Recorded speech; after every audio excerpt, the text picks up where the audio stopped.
dans la suite de tout ce que vous venez de nous présenter avec brio, et je vous en remercie, en tout cas c'est passionnant, et je suis sûr que tous les téléspectateurs et les auditeurs de Live Docteur auront apprécié autant que moi. Aujourd'hui, quelles sont les nouvelles perspectives et diagnostiques et thérapeutiques, puisque cette nouvelle approche que vous présentez va automatiquement entraîner une manière de voir différemment le cancer, bien sûr, mais peut-être aussi avez-vous aujourd'hui de nouveaux moyens pour diagnostiquer ces cancers, mais également pour traiter ces cancers. Alors, pour diagnostiquer les cancers, donc ce qu'on a dit, c'est que le cancer, c'est une cellule qui va se développer de façon anarchique pour donner un tissu, c'est un tissu aberrant qu'on va trouver dans un organe. Soit le tissu reste dans son organe originel, le poumon, le foie, le rein ou autre. Soit il va également aller ailleurs, dans le reste du corps, donner des cellules qui passent en général par le sang et qui vont se loger un peu partout, ce qu'on appelle des métastases. Concernant le diagnostic, on a amélioré nos techniques de diagnostic et quand on pense diagnostic, on pense souvent dans un premier temps aux images. On a eu pendant très longtemps une imagerie qu'on appelait morphologique, qui visualisait des formes. Cette imagerie, elle avait commencé avec des rayons X, la radiologie standard. On fait une radio, et donc là on voit sur une échelle de noir et blanc avec un peu de gris, des formes. C'est vrai que c'est grossier, on détecte des cellules à un état déjà très avancé quand les tissus sont grossiers. Ensuite on a eu l'émergence du scanner, ce qu'on appelle l'imagerie en coupe, où on va les regarder en 3 dimensions à l'intérieur. Là on regarde de façon un peu plus fine.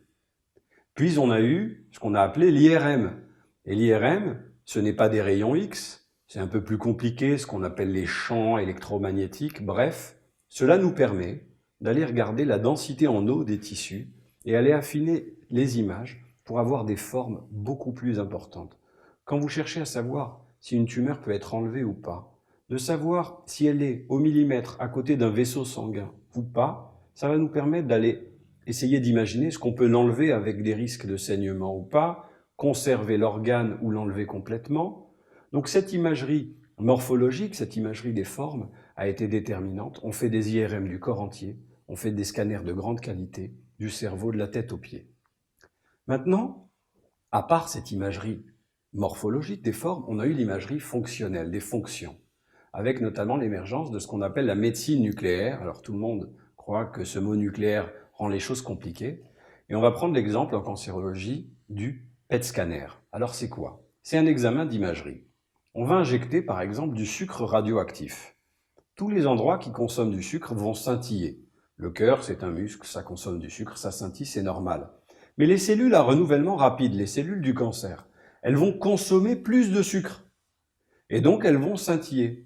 Cela va nous permettre de voir des cellules cancéreuses ou des tissus cancéreux qui ont une taille d'1 millimètre. On passait à côté avec des examens d'imagerie standard. C'est une révolution. Oui, parce que maintenant, il y a des patients, autrefois, vous les guérissiez pas parce que vous pensiez avoir enlevé toute la tumeur.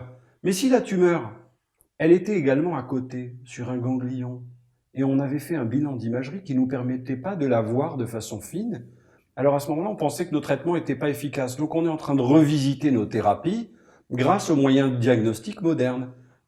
Et lorsqu'on surveille les patients, on peut diagnostiquer également des rechutes à un stade précoce pour aller encore espérer guérir. Donc on a des examens de surveillance par des imageries de forme morphologiques, scanner, IRM, et des imageries fonctionnelles avec toute cette médecine nucléaire et ces particules radioactives, ce qu'on appelle ces radioisotopes qu'on injecte, avec lesquels on peut faire des scintigraphies, des PET scanners, et qui nous permet d'avoir des moyens diagnostiques de très haute gamme pour arriver à diagnostiquer et suivre les cancers.